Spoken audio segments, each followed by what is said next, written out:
Shalom, selamat pagi. Kita bersyukur kita ada sampai pagi hari ini, semua karena berkat Tuhan.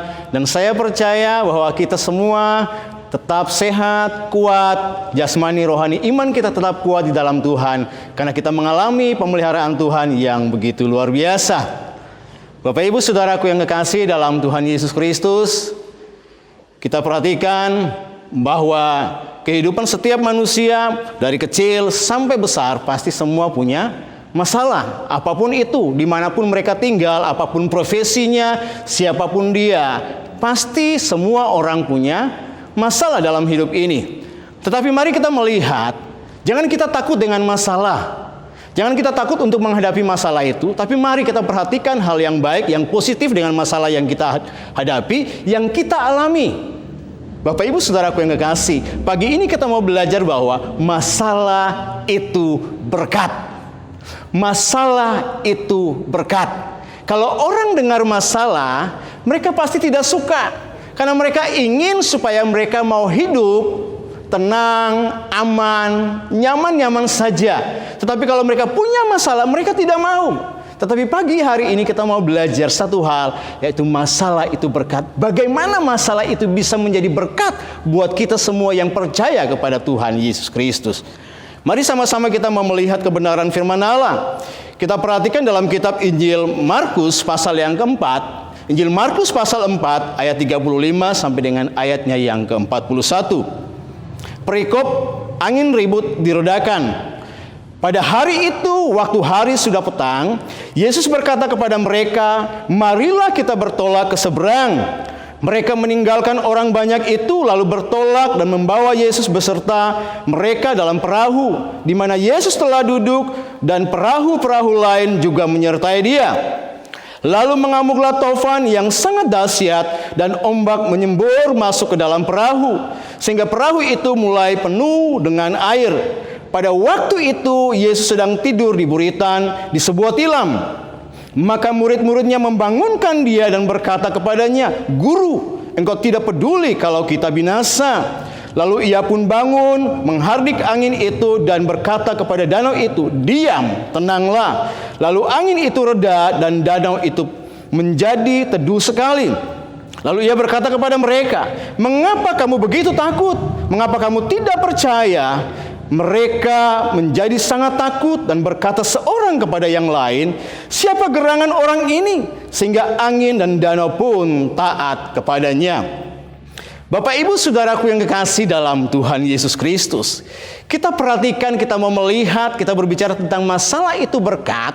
Kita melihat hal yang pertama bahwa masalah itu perlu terjadi dalam hidup kita. Karena apa? Masalah itu membuat kita itu sadar siapa kita sebenarnya. Masalah itu membuat kita untuk kita memahami, mengenal diri kita siapa sebenarnya. Kadang-kadang kondisi aman, kondisi nyaman, kondisi tenang membuat kita lupa. Ekonomi kita aman-aman saja kita lupa. Pekerjaan kita aman-aman saja kita lupa. Ya, keuangan kita aman-aman saja kita lupa, membuat kita tidak sadar akan apa yang akan terjadi dengan hidup kita. Kita perhatikan, pada saat murid-murid bersama dengan Tuhan Yesus, mereka berpikir bahwa kondisi aman, tenang. Sehingga pada saat mereka naik perahu bersama dengan Yesus, mereka tempatkan Yesus ada di buritan. Mereka tempatkan Yesus ada di belakang perahu atau di belakang kapal yang mereka pakai untuk mereka berlayar. Sehingga dalam perjalanan mereka begitu menikmati perjalanan yang ada. Mereka melupakan Tuhan. Mereka membiarkan Tuhan. Mereka meninggalkan Tuhan. Tetapi kita melihat bahwa masalah itu membuat kita itu sadar bahwa hidup itu pasti ada masalah. Hidup itu pasti ada masalah. Tetapi ingat, masalah itu bukan merupakan satu hukuman buat kita. Masalah itu bukan merupakan satu hukuman buat saudara dan saya. Tetapi masalah itu Allah sedang membawa kita kepada tujuan yang Allah mau bagi saudara dan saya. Sebab itu kita perhatikan. Mari, kalau hidup kita itu selalu ada masalah, dan hidup pasti ada masalah, yang kita perlu tahu, kita perlu perhatikan. Jangan kita mau mengandalkan kekuatan kita. Jangan kita mau mengandalkan kehebatan kita. Jangan kita mau mengandalkan bahwa kita bisa, kita hebat, kita punya pengetahuan. Murid-murid, mengapa mereka menempatkan Yesus di buritan? Mengapa mereka menempatkan Yesus di paling belakang, membiarkan dia tidur, membiarkan dia diam? Karena mereka belajar dari pengalaman mereka. Mereka belajar dari kemampuan mereka. Mereka belajar dari pengetahuan mereka. Ingat dengan baik bahwa pengalaman, pengetahuan, kemampuan tidak selamanya bisa memecahkan masalah. Tidak selamanya bisa menyelesaikan masalah. Tetapi satu hal yang pasti, kalau Tuhan beserta kita, maka Dia dapat menyelesaikan masalah itu. Sebab itu kita perhatikan, kita melihat bahwa juga kita belajar untuk apa? Jangan mengandalkan kekuatan kita sendiri. Jangan mengandalkan kemampuan kita sendiri. Masalah itu menyadarkan kita bahwa kita ini lemah, bahwa kita ini tidak berdaya, bahwa kita ini tidak mampu tanpa Tuhan. Sebab itu kita perhatikan, masalah itu menyadarkan kita bahwa kita perlu akan Tuhan. Kita perhatikan dengan baik pada saat mereka di tengah-tengah badai, tengah-tengah gelombang. Mereka berpikir bahwa mereka bisa mengatasi itu. Seperti yang lalu-lalu barangkali ada tengah badai, ada tengah gelombang. Mereka berpikir bisa, sanggup. Hari kemarin kita bisa. Minggu kemarin kita bisa. Bulan kemarin kita bisa. Masa hari ini kita tidak bisa untuk mengatasi hal seperti ini? Tapi kenyataan yang ada, mereka tidak bisa. Sehingga masalah itu menyadarkan mereka bahwa hidup itu pasti ada masalah. Masalah itu menyadarkan mereka bahwa hidup itu jangan mengandalkan kemampuan sendiri. Masalah itu juga menyadarkan mereka bahwa mereka perlu Tuhan. Buktinya apa? Pada saat di tengah-tengah badai sedang bergelora, mereka sadar mereka perlu Tuhan. Lalu mereka membangunkan Tuhan. Mereka datang memanggil Tuhan, Guru, mengapa engkau tidak peduli dengan kami? Mengapa engkau membiarkan kami binasa? Sehingga Yesus bangun. Yesus mengharik angin itu. Danau pun menjadi tenang. Semua reda. Sehingga mereka yang lihat, mereka tercengang. Mereka yang lihat, mereka terheran-heran. Sehingga mereka berkata bahwa di ayat yang ke-41, mereka menjadi sangat takut dan berkata seorang kepada yang lain, siapa gerangan orang ini? Sehingga angin dan danau pun taat kepadanya. Kita perhatikan, masalah itu menyadarkan kita bahwa kita juga perlu Tuhan. Yang kedua, kita melihat bahwa masalah itu juga membuat kita menjadi taat. Kadang-kadang kalau tidak punya masalah, hidup kita kan tidak bisa diatur, tidak bisa dibina, tidak bisa dibimbing, tidak bisa diarahkan. Mengapa? Karena kita merasa bahwa begini tidak mengapa, begitu tidak mengapa, begini biasa-biasa saja, tidak ada apa-apa. Tetapi masalah itu menjadi berkat buat kita. Yaitu, pertama, masalah itu menyadarkan kita.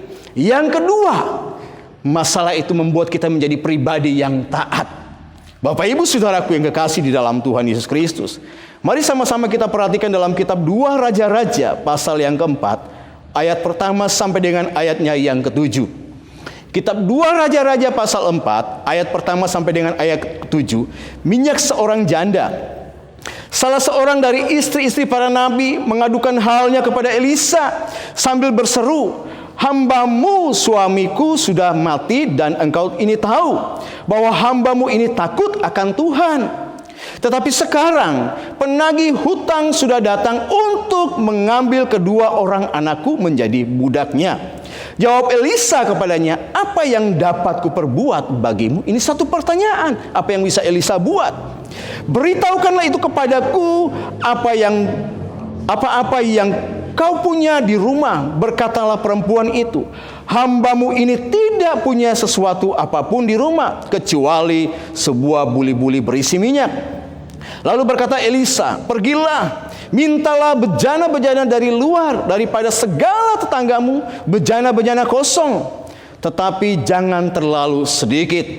Kemudian masuklah, tutuplah pintu sesudah engkau dan anak-anakmu masuk, lalu tuanglah minyak itu ke dalam segala bejana. Mana yang penuh, angkatlah. Pergilah perempuan itu daripadanya, dan ditutupinya pintu sesudah ia dan anak-anaknya masuk, dan anak-anaknya mendekatkan bejana-bejana kepadanya, sedang ia terus menuang. Ketika bejana-bejana itu sudah penuh, berkatalah perempuan itu kepada anaknya, dekatkanlah kepadaku sebuah bejana lagi. Tetapi jawabnya kepada ibunya, tidak ada lagi bejana. Lalu berhentilah minyak itu mengalir. Kemudian pergilah perempuan itu memberitahukannya kepada abdi Allah, dan orang ini berkata, pergilah, jualah minyak itu, bayarlah hutangmu, dan hiduplah dari lebihnya, engkau serta anak-anakmu.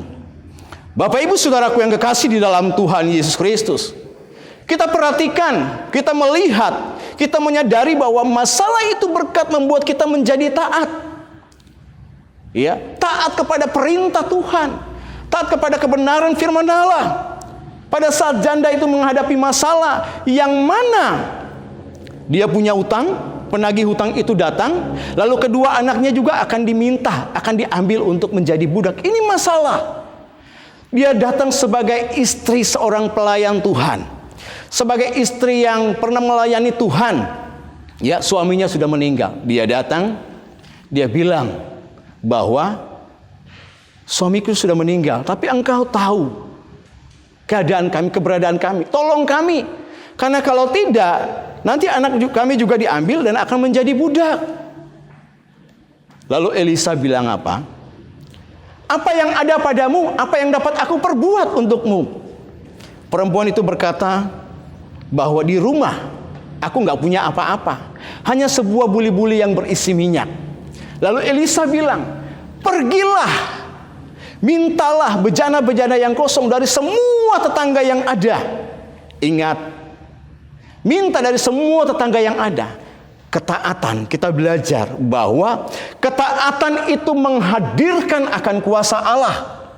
Karena kita perhatikan dengan baik, ada kalimat kata-kata yang sering kita dengar bahwa 1 ons ketaatan itu lebih berguna, itu lebih penting daripada 1 ton doa. Sebab itu kita perhatikan dengan baik. Ketaatan itu menghadirkan akan kuasa Allah. Karena pada saat janda ini tidak memiliki apa-apa, tetapi pada saat dia datang kepada Tuhan, dia datang kepada hamba Allah itu, kepada Elisa, dan dia taat atas segala perintah Elisa. Pergilah, mintalah bejana-bejana dari seluruh tetanggamu, segala tetanggamu, dia minta. Dan kita lihat, dia lakukan apa yang diperintahkan oleh Elisa, sehingga dia mendapat bejana-bejana itu. Akhirnya bejana-bejana itu bisa diisi dengan minyak, bisa menghadirkan kuasa Allah.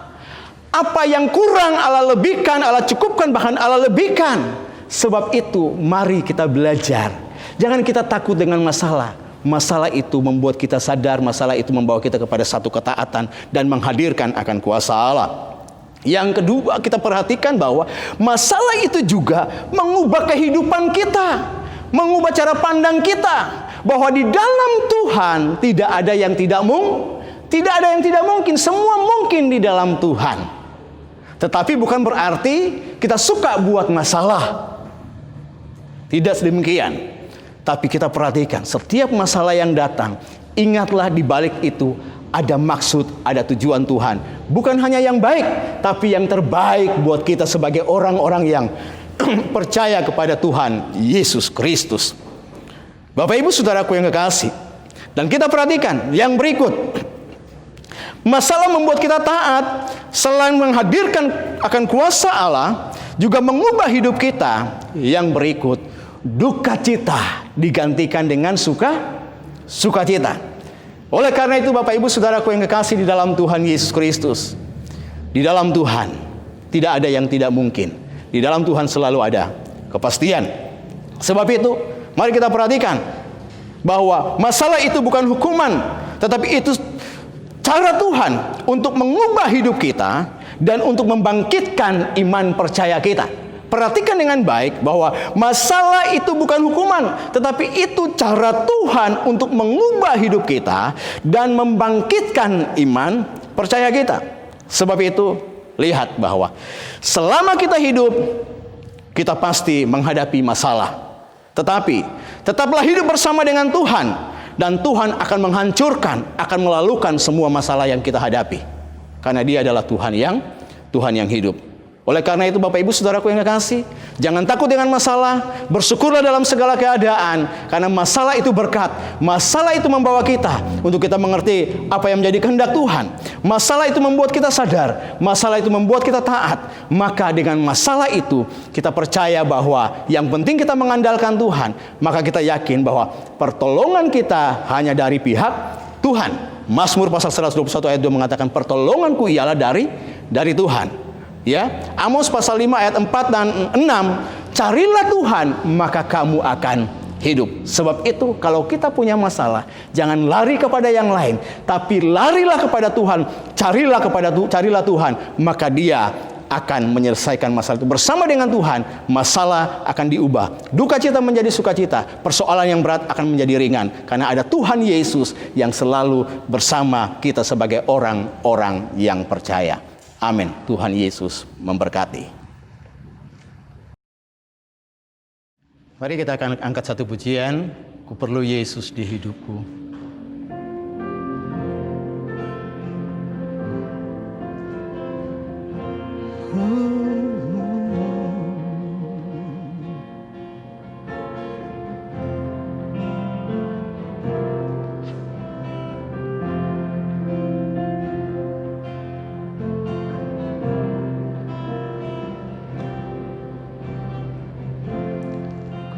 Perlu Yesus di hidupku. Ku tak dapat hidup tanpamu. Ku ingin bersamamu selalu. Peganglah tanganku sekalipun aku harus melewati maut. Aku mampu bila Engkau selalu besertaku. Ya Allahku, jangan pernah Kau tinggalkan aku. Ku perlu Kau dalam hidupku.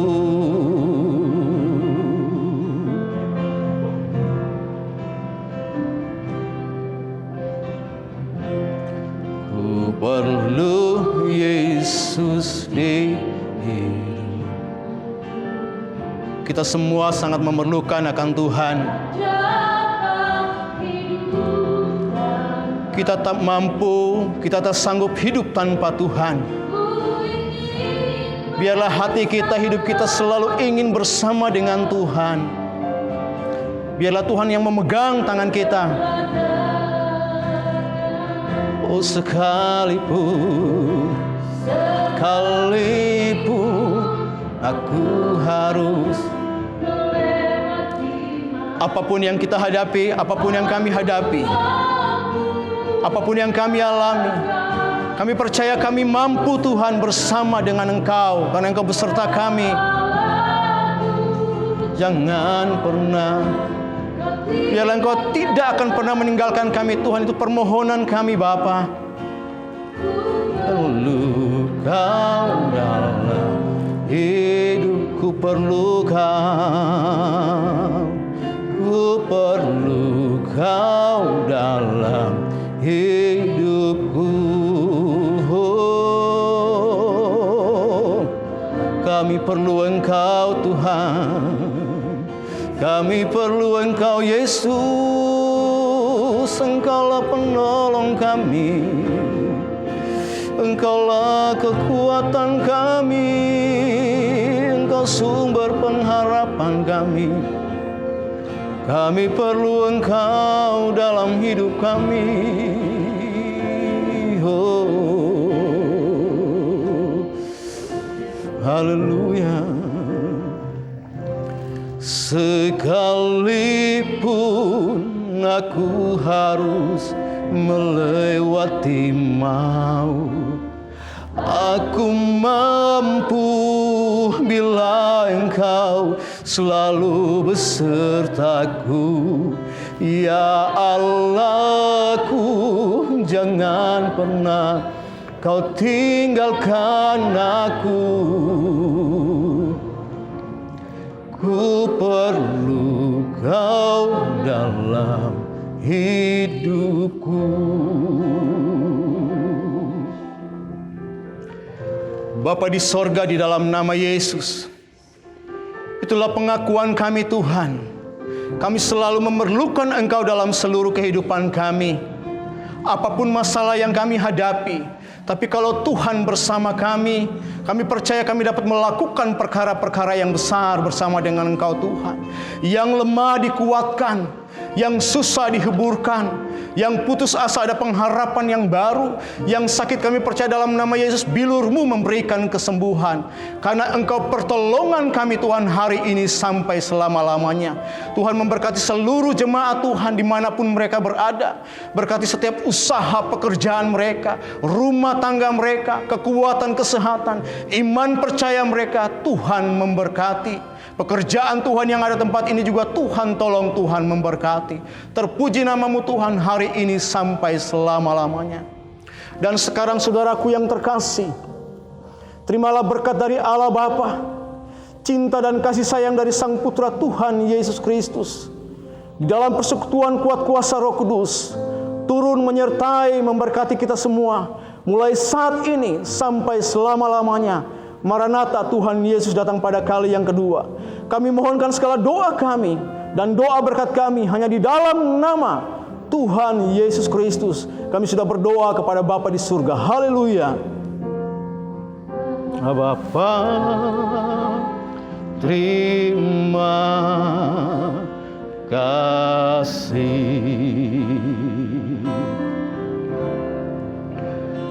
Bapa, terima kasih.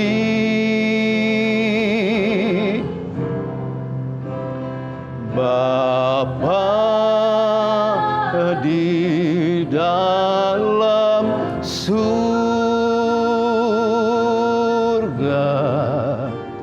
syukur terima kasih. Amin.